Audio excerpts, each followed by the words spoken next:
आदेश दिले की तुम्ही तुमचा फॉर्म भरा, शिवसेनेकडून तुम्हाला पूर्ण पाठिंबा आहे.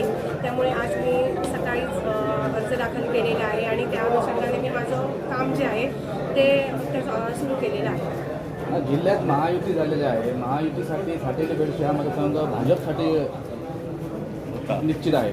तर त्या ठिकाणी आपण त्या ठिकाणी उमेदवार दाखल झाला, या संदर्भात काय सांगा? खरं सांगायचं तर युतीची जी बैठक झाली होती तर तिथे सर्वप्रथम कोणाळ साटेली बेडशी मतदारसंघ जो आहे तो शिवसेनेसाठी सुटलेला होता आणि भाजपचे जे काही काय म्हणतात आपण अफवा उठवलेल्या आहेत तर त्या खोट्या असतील किंवा त्यांच्या परीने ते काही प्रयत्न करत असतील तर तो त्यांचा भाग झाला. पण मला जे सांगण्यात आलेलं आहे ते तुम्हाला साटेली बेडशीसाठी जे बी फॉर्म आहे तो पक्षाकडून देण्यात येईल. त्यामुळे मी त्या अनुषंगाने आज शिवसेने पक्षामार्फत फॉर्म भरलेला आहे.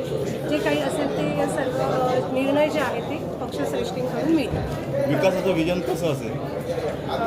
विकास आजपर्यंत आपण बघत आला, अनेक उमेदवारांनी आज या रेसमध्ये भाग घेतलेला आहे, परंतु सर्वसामान्य जनतेने हाही निर्णय घेणं अपेक्षित आहे की साधारण उमेदवार जो आहे तो काय उपाययोजना करू शकतो आपल्या मतदारसंघामध्ये.